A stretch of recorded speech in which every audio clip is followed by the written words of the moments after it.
Hello students. Uh, Today we are again dealing with the alternative building materials. We are in the verge to finish up with the module today.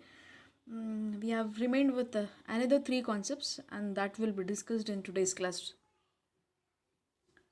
The outline of today's class goes like this. We'll be highlighting on reinforcing materials, that will be studying fillers and other additives too, and applications of it. Yes, fillers and other additives. Fillers are added to thermoset polymeric matrices for one or more of the following reasons: in order to reduce cost, to increase the stiffness, modulus, to reduce mold shrinkage, to control viscosity, to produce smoother surface. Preferably for these purposes, we use fillers and other additives in FRP composites. The most common filler for polyester and vinyl ester resin is calcium carbonate, that is lime, which is used to reduce cost as well as mold shrinkage. The other material employed as fillers are clay, mica, and glass microspheres. Even though fillers increases modulus, they reduce strength and impact resistance of the cured resin. In addition to fillers, color, colorants, flame retardants, and ultraviolet absorbers are also added to the resin.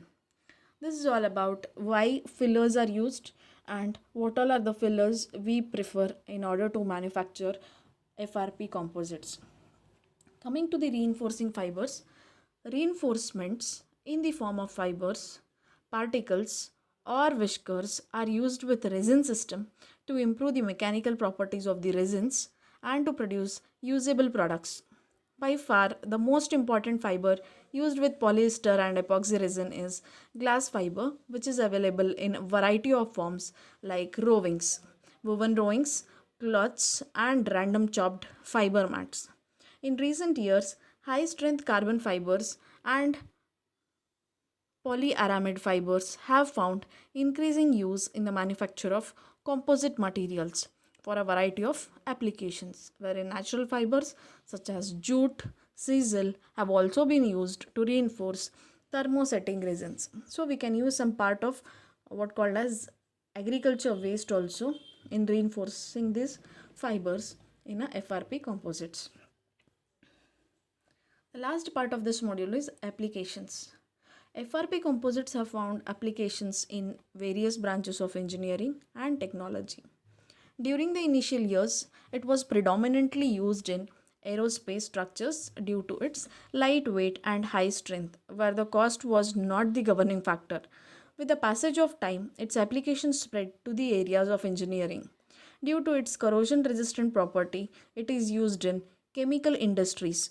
It is also used in making sports equipments like tennis racket, fishing, and pole vaulting rods and baseball bats. It is also used in biomedical engineering for making prostheses.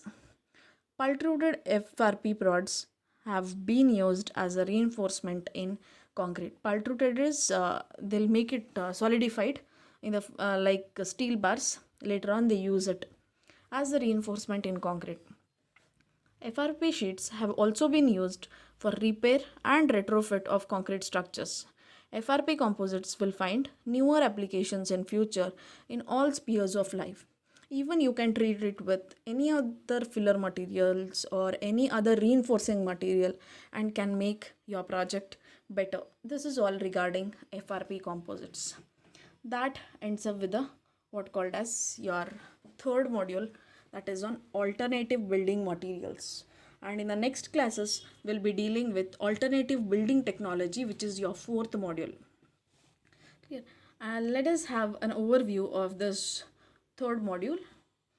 First, in part 1, part 2, and part 3, we have dealt with building materials from agro and industrial waste, type of agro waste, how they are useful, types of industrial and mine waste, properties and its applications we have learnt. And also we have learnt how masonry blocks are manufactured by using industrial waste. And we also concentrated on construction and demolition waste. Coming back to part 3, 4, 5, 6, and 7, we addressed on lime, pozzolanic cements, pozzolanic materials we addressed, raw materials, and how the manufacturing process takes place with respect to your powder burnt clay, fly ash, rice husk ash, how they are burnt, how they are induced, how they are mixed with lime. We have again two processes in that, wet blending and dry blending, which is given by IISA Bangalore people, and still many works have to be carried out with that. So it can be a project work if you go in deeper into it. Apart from that, we also studied two different concepts. One is FRC and other was FRP, fiber reinforced cement composite, fiber reinforced plastic or polymer based composite. And in that we studied how the concept will be, and what will be a matrix material inside it, and what will be a reinforcing material. Later on, how the application takes place along with that. We also briefed out fibers along with the metal as well as synthetic properties and applications of it. Fiber reinforced plastic, wherein we dealt with matrix materials, fibers, organic and synthetic.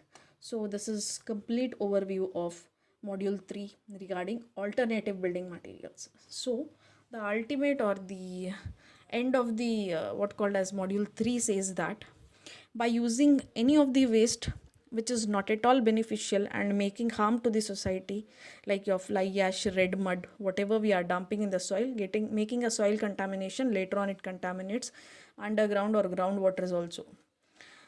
So this has to be used for infrastructural purpose, wherein that gives a what called as that reduces the pollution or contamination, wherein we can think of societal issues. So this is ultimately with regards to alternative building materials.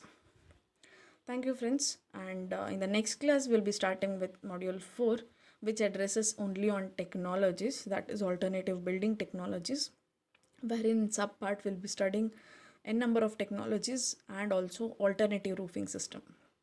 Thank you.